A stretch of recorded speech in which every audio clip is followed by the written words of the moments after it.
सुप्रभात मेरे प्रिय विद्यार्थियों, आप सभी का हार्दिक स्वागत है कक्षा 7वीं के ई लर्निंग हिंदी के वसल के कक्षा में। तो स्टूडेंट्स, हम लोगों ने पढ़ा था कि माधव दास बहुत ही शौकीन व्यक्ति थे।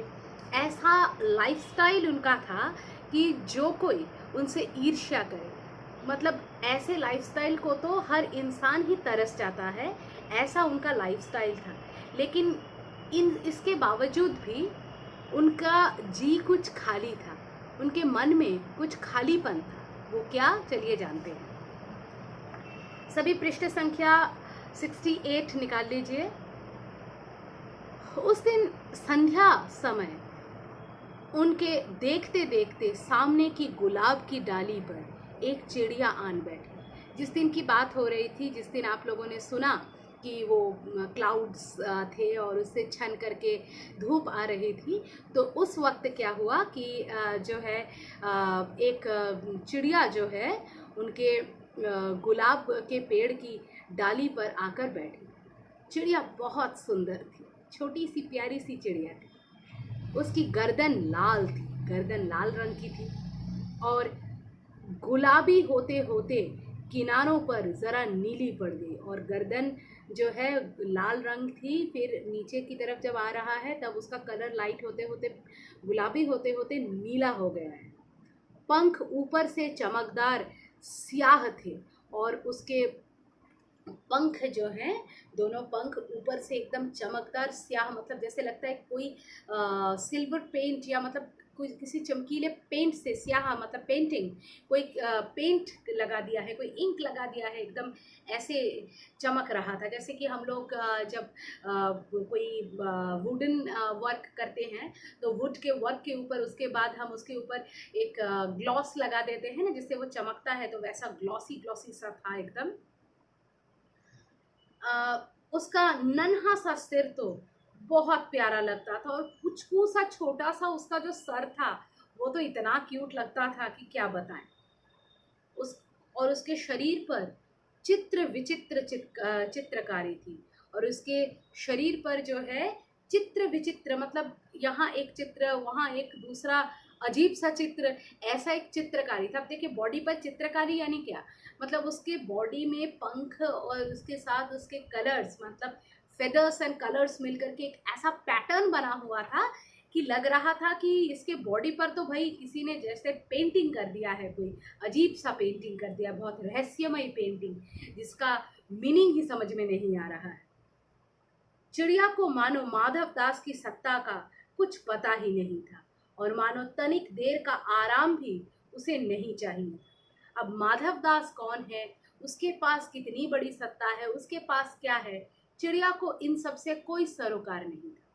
वो तो बस आई थी वहां पर मेहमान बन के, तनिक देर, तनिक यानी मतलब कम, बहुत छोटा, ठीक है, मतलब बहुत छोटे समय के लिए, बहुत थोड़े समय के लिए आई थी और उसे तनिक देर का आराम भी उसे नहीं चाहिए था और उसे वो थोड़े देर का आराम भी वहाँ नहीं चाहिए था।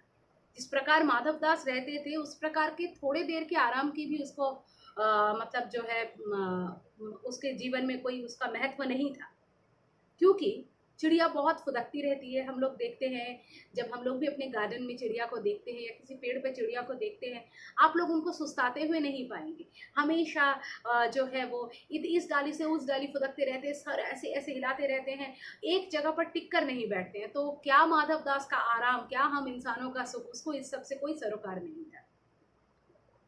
फिर क्या हुआ,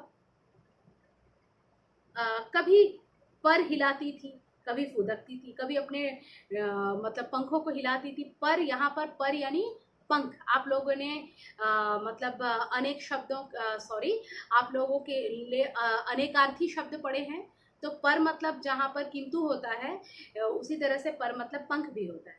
तो यहाँ पर मतलब पंख, तो वो उन्होंने वो जो है अपने पंखों को हिलाती, कभी फुदकती, यहाँ से वहाँ उछलती कूदती, वह खूब खुश मालूम होती थी और इतने अच्छे गार्डन को देखकर चिड़िया बहुत खुश मालूम होती थी।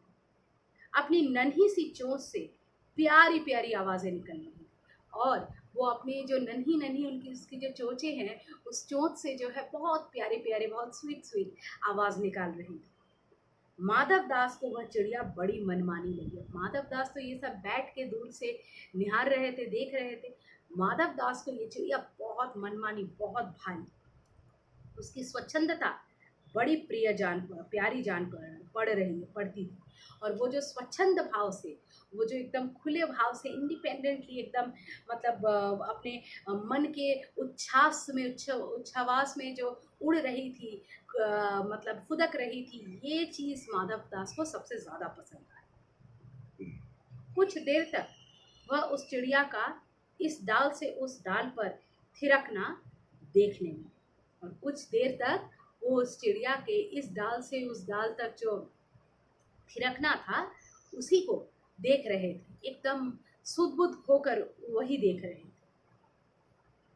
इस समय वह अपना बहुत कुछ भूल गए, और जब वो इस प्रकार से चिड़िया को निहार रहे थे तो वो अपना बहुत कुछ भूल गए थे, अपने लाइफ को, उनके लाइफस्टाइल को, वो कौन है, सब कुछ भूल कर केवल इस चिड़िया में ही वो जो है पूरी तरह से रम गए थे।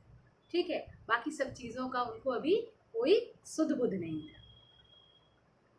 अब उन्होंने चिड़िया से कहा, क्या हुआ, इसको जानने के लिए स्टोरी को और आगे बढ़ाना पड़ेगा, जिसका समय आज हमारे पास नहीं है। तो अगली कक्षा में हम इसको आगे बढ़ाएंगे। आज के लिए इतना ही, धन्यवाद।